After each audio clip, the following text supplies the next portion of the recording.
Good morning, YouTube. We are back with another video. It is Thursday, 12:41. We're supposed to be here at 1 o'clock, so we got in here about 12:30, 12:35. We got checked in. We are doing Amazon to Amazon and then going up to another Amazon and picking up. So just a whole bunch of Amazon to Amazons today, but I will take you guys along for the ride. When you are doing Amazons, you can get there an hour and 15 minutes early, but I just kind of was sleeping in a little bit, so I decided to get here a little, closer to my 30 minutes early. So it's no biggie, but there were a couple good questions. How I got started in this box truck. Is box truck worth it? And then I wanted to talk to you guys about the insurance for Amazon when you're renewing, so that way there's not like a break in your insurance, so you can keep working for Amazon and everything like that. So just little things that I've kind of experienced and that I saw in the comments that I wanted to run through. So probably not too much, because it's only, I think it's one pick, one drop, one pick, one drop. So not a lot going on tonight. Probably more waiting and driving than actual working, but let's go ahead and get in there and get loaded up, and we'll get out of here. We are all done. It is 1:05, so we are walking back to the truck. So when you get in there, they got it pretty much lined up right at the dock door. So I think I had 8 pallets and then like 5 carts. So filled the whole truck up pretty easy. Like I said, you just they just tell you, hey, grab the ones with the, like, I think it was a red sticker.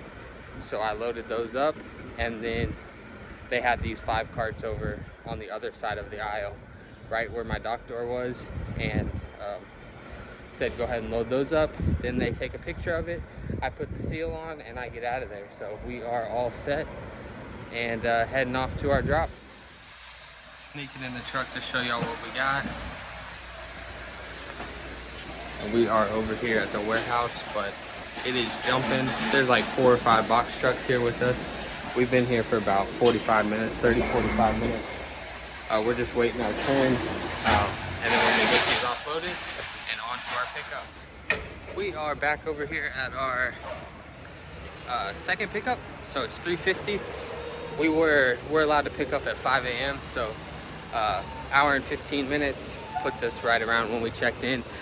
And we turned the truck off, and then we got the notification saying that our dock door was ready. So we have parked at the dock door. We are about to go into the trucker entrance right there, get loaded up, and then I will catch you guys here in a little bit, and we'll go over those few questions after I get this dropped off. I was gonna do it right now because I thought we were gonna sit for a little bit, but I got that notification, so probably do it at the end of the video. I'm not sure how many we'll have for today, but we got 3 on the truck, and there's nothing else in our area, but they did say that we're waiting on 1 or 2 more carts, so I don't know if it'll be the whole truck and we're gonna have to be here for a while, or if we're just waiting on 1 or 2 more carts. So I will let you guys know. We made it. The sun is out. We are over here making our drop. It is 6:32.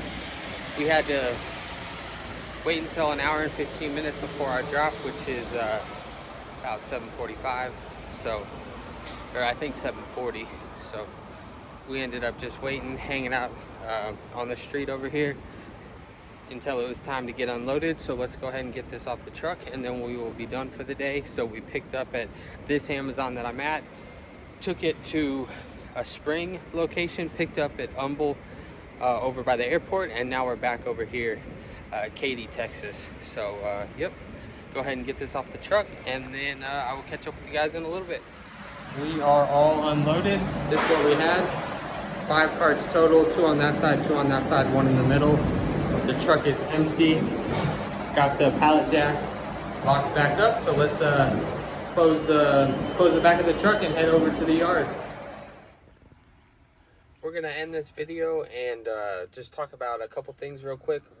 One being the insurance. So when you got to renew after your first year or second year, I'm sure 3rd year, I don't know, it's my first year, so that's really all that I'm really speaking about. To keep Amazon rolling, I basically had to, my insurance expired, what, I don't, maybe like on the, I think it was like the second or the third.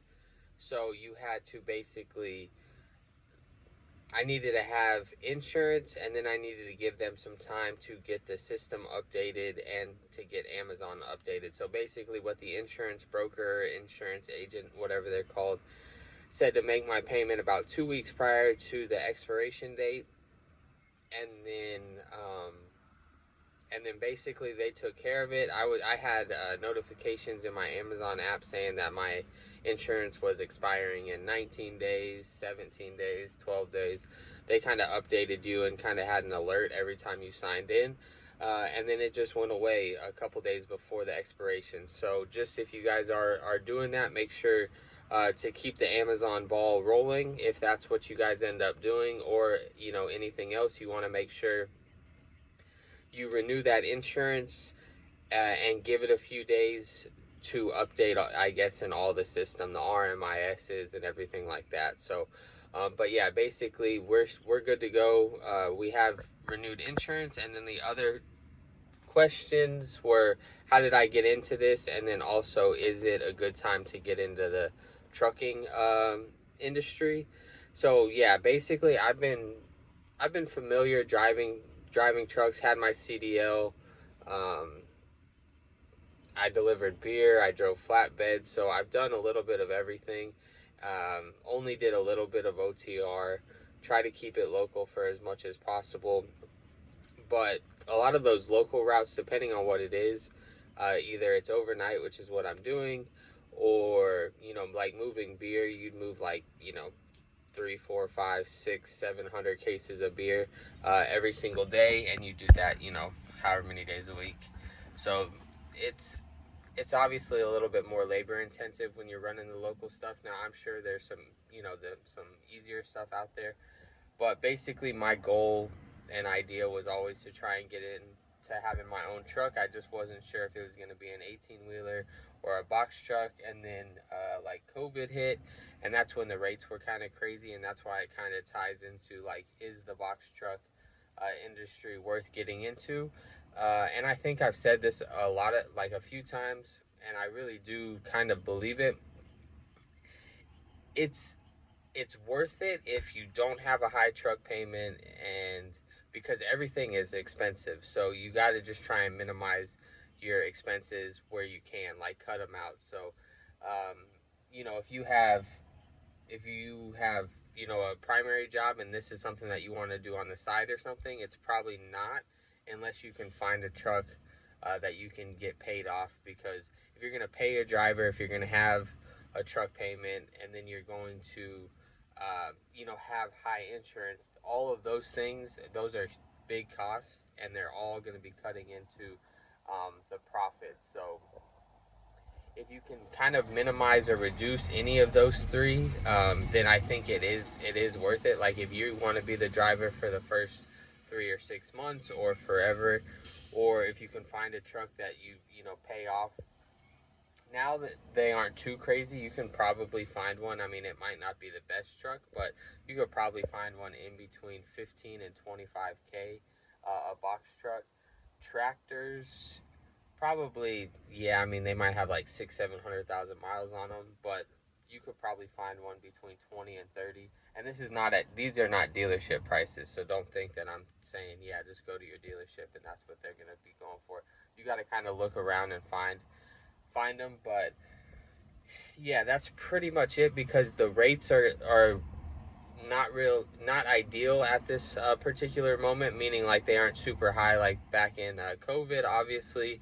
And then also, you have those expenses that are pretty high. So just do your research and just try and figure out what's the best decision for you. But I think if you're the driver, and you can find a reasonable truck, meaning like if it's not $100,000 truck and you have like a $2,000-3,000 a month truck payment, uh, I think you can make it work. But if you do have that, then you're definitely going to have to grind and probably find a dedicated lane or a customer or something like that, because you need the consistent work to make all of those payments. But yep, I hope you guys have a great day. Stay safe, happy, healthy. Peace.